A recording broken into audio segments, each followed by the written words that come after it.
షర్మిల గారికి భద్రత తగ్గించారు.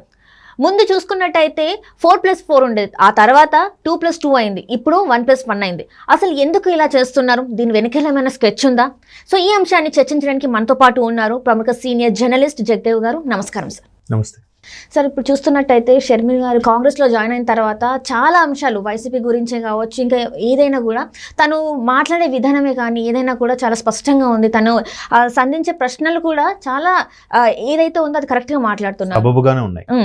సో ఇప్పుడు ఏంటంటే తనకి రోజు రోజుకి తన సెక్యూరిటీని చాలా తక్కువ చేస్తున్నారు. ఇంతకుముందు చూస్తున్నట్టయితే 4+4 ఉండేది, ఇప్పుడు 2+2 అయిపోయింది, ఇప్పుడు చూస్తున్నట్టయితే 1+1 అయింది. సో ఎందుకు సార్ ఒక పీసీసీ అధ్యక్షురాలకి ఇంత తక్కువ సెక్యూరిటీ అనేది ఏంటి? అసలు ఎలా చూడాలి మనం? జనరల్గా ఎలా అయిపోయిందంటే దీని మీద కూడా విమర్శలు ఉన్నాయి. యాక్చువల్గా కొన్ని సందర్భాల్లో తగ్గించడం మంచిదే, కొన్ని సందర్భాల్లో ఇటువంటి సందర్భాల్లో తగ్గించడం మంచిది కాదు. ఎందుకు కాదు అంటే కొన్ని సందర్భాల్లో ఎందుకు మంచిది అంటే చెప్తాను, అది వేరే సబ్జెక్ట్. అంటే ప్రతి 1000 మందికి కూడా ఒక కానిస్టేబులే ఉన్నారంట భారతదేశంలో మన లెక్కల ప్రకారం. సో ఇక్కడ మీరు అన్నట్టు 4+4 ఇచ్చేసేనట్టయితే ఆల్రెడీ కొన్ని భద్రతా కారణాలు ఏమైనా ప్రాబ్లం రావచ్చు, అది తర్వాత మాట్లాడుకుందాం. అయితే ఇక్కడ ఈవిడ పీసీసీ చీఫ్ అయిన తర్వాత ఈవిడ కొంత ప్రత్యేక ప్రొటెక్షన్ అయితే అవసరం. ఫస్ట్ థింగ్, ఆవిడ పీసీసీ ఒక నేషనల్ పార్టీకి సంబంధించి రాష్ట్ర వ్యవహారాలకు సంబంధించిన అధ్యక్షురాలు. రెండోది ఒక మహిళ, దట్టు ఆమె కూడా సాధారణ మహిళ కూడా కాదు, ఒక మాజీ ముఖ్యమంత్రి కూతురు, ఒక ముఖ్యమంత్రికి చెల్లెలు కదా. సో ఇటువంటి నేపథ్యం ఉన్న వ్యక్తి. మూడవది, ఆమెకంటూ ఒక స్పెషల్ స్ట్రాటజీ ఉంది. ఒక వైఎస్ఆర్ తెలంగాణ పార్టీకి అధ్యక్షులుగా చేసి తర్వాత విలీనం చేశారు. ఇప్పుడు ఈ మూడవది ఏంటంటే, ఇప్పుడు ఆవిడ ఆంధ్రాలో పీసీసీ చీఫ్ అయిన తర్వాత ఖచ్చితంగా అక్కడ ఆంధ్ర ప్రభుత్వం ఏదైతే ఉందో దాని వైఫల్యాల మీద, దాని వ్యతిరేకత మీద మాట్లాడాలి. ఎందుకు ఈవిడే కాదు, ఎవరు మాట్లాడినా. మీకు ఇంతకుముందు కూడా ఒక ఎగ్జాంపుల్ చెప్తారు. తెలంగాణలో బర్రెలెక్క అనే ఒక సామాన్యురాలు మాట్లాడిందంటే ప్రభుత్వ వ్యతిరేకం ఎందుకు మాట్లాడింది? ఆ ప్రభుత్వం తీసుకోవాల్సిన చర్యలు ఏవైతే ఉన్నాయో వారు ప్రత్యక్షంగా పరోక్షంగా కానీ ఆవిడ సఫర్ అయింది కాబట్టి.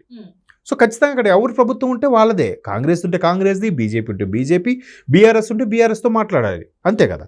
సో ఇక్కడ కూడా షర్మిల గారి పాత్ర అక్కడ ఆంధ్రప్రదేశ్ ప్రభుత్వం ఎవరైతే ఉన్నారో వాళ్ళ గురించి వ్యతిరేకంగానే మాట్లాడాలి. ఆవిడకి ఇచ్చిన టాస్క్ అదే, ఆవిడ డ్యూటీ అది కదా. అక్కడ అన్నయ్య ప్రభుత్వమా లేదంటే తమ్ముడు ప్రభుత్వమా తండ్రి ప్రభుత్వమా కాదు. ఈవిడ కాంగ్రెస్ పీసీసీ చీఫ్ అయిన తర్వాత అక్కడ ఎవరు ప్రభుత్వం, ఒకవేళ చంద్రబాబు నాయుడు గారి ప్రభుత్వం ఉన్నా ఆవిడ అలాగే మాట్లాడేదేమో, పవన్ కళ్యాణ్ గారి ప్రభుత్వం ఉన్నా అలాగే మాట్లాడేదేమో, జగన్మోహన్ రెడ్డి గారి ప్రభుత్వం ఉంది కాబట్టి అలాగే మాట్లాడుతుంది. దాన్ని వీళ్ళు వైసీపీ వాళ్ళు ఎట్లా వక్రీకరిస్తున్నారంటే, ఇన్ని రోజులు నిన్ను ఒక కూతురుగా కాదు, చెల్లిగా కాదు, పెద్ద కూతురుగా చూసుకున్నాడు అన్నయ్య, అటువంటి అన్నయ్యగా నువ్వు చేసేది. రాజశేఖర రెడ్డి గారి పరువు తీస్తున్నావు, రాజశేఖర రెడ్డి బిడ్డగా ఉండి అన్నయ్య గురించి ఇలా మాట్లాడడం కరెక్ట్ కాదు. రకరకాలుగా నిన్న మొన్న కూడా చూశాను, కొంతమంది వ్యక్తులు చాలా భయంకరంగా కూడా మాట్లాడుతున్నారు. ఆవిడ వ్యక్తిగత విషయాలకు వెళ్ళిపోయి, ఆవిడ ప్రణబ్ ముఖర్జీ గారికి వెళ్ళి వాళ్ళ హస్బెండ్ వెళ్ళి అనిల్ గారు వెళ్ళి సీఎం చేయండి అని అడిగారని రకరకాలుగా. ఏముంది నరం లేని నాలుక. సో ఎప్పుడైతే ఇలాగ ఉన్నారో ఆవిడ ఖచ్చితంగా ప్రభుత్వ వ్యతిరేకం మీదే మాట్లాడుతుంది కాబట్టి, మాట్లాడాలి కాబట్టి ఏముంటుంది, మీరు 2014లో స్టేట్ డివైడ్ అయిన తర్వాత టీడీపీకి అవకాశం ఇచ్చారు, 2019లో వైసీపీకి ఇచ్చారు, ఇప్పుడు 24లో కాంగ్రెస్కి ఇవ్వండి, మా కాంగ్రెస్కి ఇవ్వండి అని అడుగుతుంది ఆవిడ. దాంట్లో తప్పేముంది? లేదు. నెక్స్ట్, ప్రభుత్వ వ్యతిరేకుడు, ఒకవేళ ప్రభుత్వం ఎంత బాగా పనిచేసినా ప్రభుత్వ వ్యతిరేకత గురించి మాట్లాడాలి. ఎవరికి వాళ్ళు సెల్ఫ్ మోటివేట్ చేసుకొని ప్రమోట్ చేసుకొని జనాల్లోకి వెళ్ళాలి కాబట్టి ఈవిడ కాంగ్రెస్ గురించి హైప్ చేసే మాట్లాడాలి. గతంలో కాంగ్రెస్ చేసిన వైఫల్యాలు చాలా ఉన్నాయి. స్టేట్ డివైడ్ చేసినప్పుడు దిక్కు దివాళం లేకుండా వదిలేసింది ఆంధ్రప్రదేశ్ని కాంగ్రెస్, ఆ విషయం అందరికీ తెలుసు. కానీ కాంగ్రెస్ తప్పు తెలుసుకునే ప్రయత్నం చేస్తోంది Congress.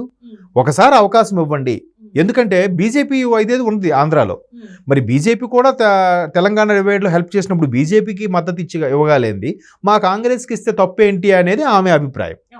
And more over Rajasekhara Reddy గారు కాంగ్రెస్లోనే 2 సార్లు ముఖ్యమంత్రి అయ్యారు, రెండోసారి దురదృష్టవశాత్తు చనిపోయారు. మొదటిసారి ముఖ్యమంత్రి అయినప్పుడు ఆంధ్రప్రదేశ్ మొత్తం కూడా ఒక్కసారి ఇంత హైప్ వచ్చింది, అంత మంచి పరిపాలన ఇచ్చారు రాజశేఖర రెడ్డి గారు అంటే బికాజ్ ఆఫ్ కాంగ్రెసే కదా. మీరు అదెందుకు మర్చిపోతున్నారనే యాంగిల్లో, ఆ కోణంలో ఈవిడ ప్రమోట్ చేస్తున్నారు. సీనియర్లందరినీ కలుపుకుపోతున్నారు. రేపు మాపు ఉండవల్లి అరుణ్ కుమార్ గారు లాంటి సీనియర్లు కూడా మళ్ళీ పార్టీలోకి వెనక్కి వచ్చే ఛాన్సెస్ ఉన్నాయి. అంటే న్యూట్రల్గా ఉండే వ్యక్తులు కూడా మరలా కాంగ్రెస్ వైపు చేరి షర్మిలా వెనక ఉండి మాట్లాడేలాగా చూసుకుంటున్నారు. ఆవిడ అందరినీ అట్లా కలుపుకుపోయేలా చూస్తుంది. ఎందుకంటే ఆవిడ మనస్తత్వం కూడా మనం అబ్జర్వ్ చేస్తే ఒకసారి ధాటిగా మాట్లాడినా కూడా అందులో ఎక్కడా కూడా తప్పు తడకలేదు. జగన్మోహన్ రెడ్డి గారి మీద ఇన్ని కేసులు ఉన్నాయి, జగన్మోహన్ రెడ్డి గారు ఈడీ ఇన్ని జప్తు చేసింది, సిబిఐ కోర్టులో ఎలా నడుస్తుంది, అవన్నీ ఎక్కడ మాట్లాడిందా? అంటే ఇప్పుడు తను కూడా ఏమంటుందంటే జగన్మోహన్ రెడ్డి నా అన్నే, కానీ తన రాష్ట్రానికి మాత్రం తను ఏం చేయలేదు అని చెప్పేసి ఏవేవి చేయలేదు అది చెప్తుంది. అదే అంటున్నాను నేను. అది తప్పు లేదు, ఆవిడ మాట్లాడినంత తప్పు లేదు. కానీ వైసీపీ వాళ్ళు డైజెస్ట్ చేసుకోలేకపోతున్నారు. కానీ అవి మాట్లాడచ్చు. కానీ ఆవిడ జగన్మోహన్ రెడ్డి A1 అక్యూజ్డ్గా ఉన్నాడు, జగన్మోహన్ రెడ్డి మీద ఇన్ని కేసులు ఉన్నాయి, 40 లక్షల కోట్లు తినేశాడు, 40,000 కోట్లు సంథింగ్, ఆ ఈడీ 38,000 కోట్లుగా జప్తు చేసింది, ఇవన్నీ ఆవిడ అక్కడ మాట్లాడలేదుగా. నేను గతంలో ఈ వైసీపీ ప్రభుత్వం వైపు కూడా చాలా లిఫ్ట్ ఇచ్చాను, నేను నా కోసం పని చేయలేదు, వాళ్ళ కోసం చేశాను, నిజంగా నా కోసం పని చేసుకున్నదానే కదా, నా తండ్రి ముఖ్యమంత్రిగా ఉన్నప్పుడే నేను ఏదో పదవి కోరేదాన్ని, ఇవన్నీ మాట్లాడింది కదా, వ్యక్తిగతంగా వెళ్ళట్లేదు కదా. వాళ్ళెందుకు వ్యక్తిగతంగా వెళ్తున్నారు? నువ్వు రాజశేఖర రెడ్డి బిడ్డగా అయ్యండి, నువ్వు శాస్త్రివి, షర్మిలా శాస్త్రివి, అది వ్యక్తిగతం. అది ఇంకొకటి ఏంటంటే జగన్మోహన్ రెడ్డిలో ఎక్కడ కూడా ప్రజలు రాజన్నను చూడలేదు, షర్మిలాలోనే రాజన్నను చూస్తున్నారని కూడా వినిపిస్తుంది సార్. అంటే ఏదైతే రాజశేఖర రెడ్డి గారు ఉన్నారో ప్రజల మధ్యలో ఉండి ప్రజల కష్టాలు సుఖాలు తెలుసుకున్నారు, కానీ జగన్మోహన్ రెడ్డి దగ్గర అది లేదు. షర్మిల దగ్గర మళ్ళీ చూస్తున్నామని చెప్పేసి అంటున్నారు. సో తనకి ఇది ప్లస్ అవుతుందా మైనస్ అవుతుందా సార్? ప్లస్ అవుతుందమ్మా. ఎందుకంటే ఇప్పుడు ఇదేనే కాదు, ఇప్పుడు ఆవిడ మొన్న వాళ్ళ అబ్బాయి ఎంగేజ్మెంట్ అప్పుడు కూడా ఆవిడ ఏం చేశారు? చంద్రబాబు నాయుడిని పిలిచారు, జగన్మోహన్ రెడ్డిని పిలిచారు, పవన్ కళ్యాణ్ని పిలిచారు, బీజేపీ వాళ్ళని పిలిచారు. ఆవిడ అన్ని పార్టీలకు రాజకీయ నాయకుడు అంటే అదే.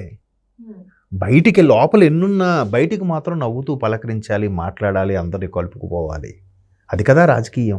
సో ఇది రాజన్న రాజకీయం మళ్ళీ ఇవిడికి వచ్చింది అని వాళ్ళు కూడా ఉన్నారు. ఎందుకంటే రాజశేఖర రెడ్డి గారు ముఖ్యమంత్రి అయిన తర్వాత ఆపరేషన్ ఆకర్ష్ అనే పేరుతో చాలామంది కాంగ్రెస్లోకి ఆహ్వానించారు, చాలామంది కాంగ్రెస్లోకి వచ్చేసారని కూడా ఉన్నది అభిప్రాయం. ఆ టైంలో హరీష్ రావు కానీ విజయశాంతి గారు కానీ, అసలు విజయశాంతి గారు కేసీఆర్ పక్కనే ఉన్న విజయశాంతి గారు చెల్లమ్మ అనుకున్నవారు రాజశేఖర రెడ్డి గారు వచ్చిన తర్వాత ఇటువైపు డైవర్ట్ అయ్యారని కూడా కొన్ని రకాల వార్తలు వచ్చాయి. హరీష్ రావు గారు కూడా లాస్ట్ మినిట్లో ఆయన చనిపోకపోతే హరీష్ రావు గారు కూడా కాంగ్రెస్ వైపు వచ్చి ఉండేవారని కూడా వార్తలు మనం విన్నాం. దానికి మన జగ్గారెడ్డి గారు కూడా కొన్ని ఇంటర్వ్యూలో కూడా చెప్పారు. అంటే రాజశేఖర రెడ్డి గారు అలాగ పార్టీలకు అతీతంగా అందరినీ కలుపుకుపోయేవారు. సో ఇప్పుడు ఈవిడ కూడా అందరినీ కలుపుకుపోతుంది. ఎవరెవరైతే రాజకీయాలకి సన్యాసంగా తీసుకున్నారో, ఎవరైతే రాజకీయాలకు దూరంగా ఉన్నారో, ఎవరైతే రాజకీయాల్లో న్యూట్రల్గా ఉన్నారో వాళ్ళందరినీ మళ్ళీ పార్టీలోకి ఆహ్వానించి వాళ్ళని కలిసి చేస్తుంది. సో ఇంతమంది తిరిగి అందరినీ సమాయత్తం చేస్తూ తిరుగుతున్నప్పుడు ఆవిడకి పర్టికులర్గా ఒక ఫిమేల్గా PCC చీఫ్గా ఆవిడ కొంత సెక్యూరిటీ అవసరం. దాన్ని ఇప్పుడు తగ్గించే ప్రయత్నం చేయకూడదు. ఎలక్షన్స్ టైంలో నిజంగా పోలీసులు షార్టేజ్ ఉంటే ఉండొచ్చు కాక, బట్ ఈ టైంలో ఆవిడకి అలా చేయకూడదు. చేస్తే ఎవరు ఖచ్చితంగా ఒకవేళ పరిస్థితులు బట్టి చేసినా ప్రభుత్వం మీద ఇంపాక్ట్ పడుతుంది. ఇప్పుడు రఘువీరారెడ్డి గారు అదే పాయింట్అవుట్ చేశారు. ఇప్పుడు ఈ టైంలో అలా చేయడం వల్ల ఖచ్చితంగా జగన్మోహన్ రెడ్డి గారి ప్రభుత్వం మీదే పడుతుంది. మీకు ఇంతకుముందు కూడా చెప్పాను, ఎక్కడో హైదరాబాద్లో ఒక ఆవిడ పేరేంటి క్యాంటీన్ కుమారి ఆంటీ విషయం, అక్కడ ట్రాఫిక్ వల్ల పోలీసులు ఏదో ఇబ్బంది పడింది, దాన్ని రేవంత్ రెడ్డి గారు చేశారని ఎలాగైతే ఇంపాక్ట్ వచ్చిందో, ఇక్కడ పోలీసు అధికారులు ఒకవేళ ఆవిడ తీసేసినా కూడా ఖచ్చితంగా జగన్మోహన్ రెడ్డి గారే తీయించారనే అపవాదం అయితే వస్తుంది కదా. సో ఇలాంటప్పుడు అలాంటివి చేయకుండా అధికారులు కూడా జాగ్రత్త పడాలి. అధికారులు కూడా రాజకీయ నాయకుల్ని సహకరించాలి. ఎందుకంటే మన ప్రజాస్వామ్య ప్రభుత్వం కాబట్టి రేపొద్దున ఇదే నాయకులు రేపొద్దున మన పైన అధికారులుగా రావచ్చు, మన పైన నాయకులుగా నిలబడే పరిపాలన చేయొచ్చు. అప్పుడు ఖచ్చితంగా ఏ లాఠీతో పక్కకెళ్ళనే లాఠీ అదే లాఠీతో మనం సెల్యూట్ చేయాల్సి వస్తుంది మళ్ళీ. కాబట్టి ప్రజాస్వామ్యంలో ఏదైనా సాధ్యమే. కాబట్టి ఎలక్షన్స్ ముందు కాబట్టి ఒక PCC నేషనల్ పార్టీకి లీడర్గా ఉన్నారు కాబట్టి ఆవిడ ఖచ్చితంగా ఆదరణ ఉంటుంది, సెక్యూరిటీ రీజన్స్ కూడా ఉంటాయి కాబట్టి ఆవిడకి భద్రత కల్పించాలి. రఘువీరారెడ్డి రఘువీరారెడ్డి గారి కోరికలో న్యాయం ఉంది. సో ఇలా టైంలో తీసేయకూడదు, ఎట్లా ఒకలాగా అడ్జస్ట్ చేసి అవసరమైతే అదనపు బలగాలని కేటాయించి ఏదో ఒకటి చెయ్యాలి. దాని ప్రత్యామ్నాయం ఉంటుంది కదా ప్రతిదానికి కూడా. ఇప్పుడు 4+4 అన్నారు, నలుగురు లేనప్పుడు 2+2 చేయండి. మరి 1+1 కుదించాల్సిన అవసరం ఏముంది? ఆల్రెడీ 4+4 2+2 చేశారు. అక్కడే మీకు కనిపిస్తుంది మీ పార్షియాలిటీ. మళ్ళీ ఇంకా తగ్గిస్తే ఖచ్చితంగా దీని వెనకాల జగన్ గారి హస్తం ఉందంటారా? అదే చెప్తున్నాను కదండి, ఉందా లేదా తెలియదు కానీ ఒకవేళ ఉన్నా బయటపడకుండా చేయాలి, లేదా అధికారులైనా త్వరితగతిన చర్యలు తీసుకొని ప్రభుత్వం మీద ఇంపాక్ట్ పడకుండా చూసుకోవాలి. ఆ ఐజీ ఎవరైతే ఉంటారో ఆ ఐజీ లాంటి వాళ్ళు చర్యలు తీసుకుంటే ఈ ప్రాబ్లం ఉండదు. వాళ్ళు చేయాలంటే చేయగలుగుతారు. సరే ఏముందిలే ఆవిడ పెద్ద సెక్యూరిటీ ఏం అవసరం లేదు అనుకుంటే ఇలాగ చేయడం వల్ల మరి కాస్త ఆవిడకి ఇమేజ్ పెరుగుతుంది. ఆవిడని ఎక్కడైతే తొక్కియాలని చూశారో, ఎక్కడైతే సెక్యూరిటీ లేకుండా చేయాలని చూస్తున్నారో దానివల్ల మరికొంచెం ఆవిడకే ప్లస్ అవుద్ది కదా, అప్పుడు వీళ్ళకే మైనస్ అవుతున్నట్టే కదా. ఇప్పటికీ ఆమెకి మంచి ఒక పేరు వచ్చింది, ఒక వేవ్ వచ్చేసింది, మళ్ళీ వేవ్ వచ్చింది. అదే నేను కూడా అదంటున్నాను. ఇప్పుడు కాంగ్రెస్ ఎన్ని సీట్లు తెచ్చుకుంటున్న విషయం పక్కన పెడితే ఓటింగ్ పర్సెంటేజ్ అయితే పెరుగుతుంది. పర్వాలేదు అని ఇంతకుముందు అందరూ విమర్శించేది ఏంటంటే 100 కన్నా తక్కువ వచ్చింది కాంగ్రెస్ ఓటింగ్ అంటున్నారు. ఇప్పుడు కనీసం ఒక 5-6% వచ్చింది అనుకోండి, సూపర్గా. 10% వచ్చింది అనుకోండి, సూపర్ కదా. ఆవిడ బాధ్యత నిర్వర్తించినట్టే కదా, ఆవిడ పీసీసీ చీఫ్ పదవికి అర్హురాలైనట్టే కదా. Right. Thank you so much sir, మీరు మా స్టూడియోకి వచ్చిన ధన్యవాదాలు. Thank you.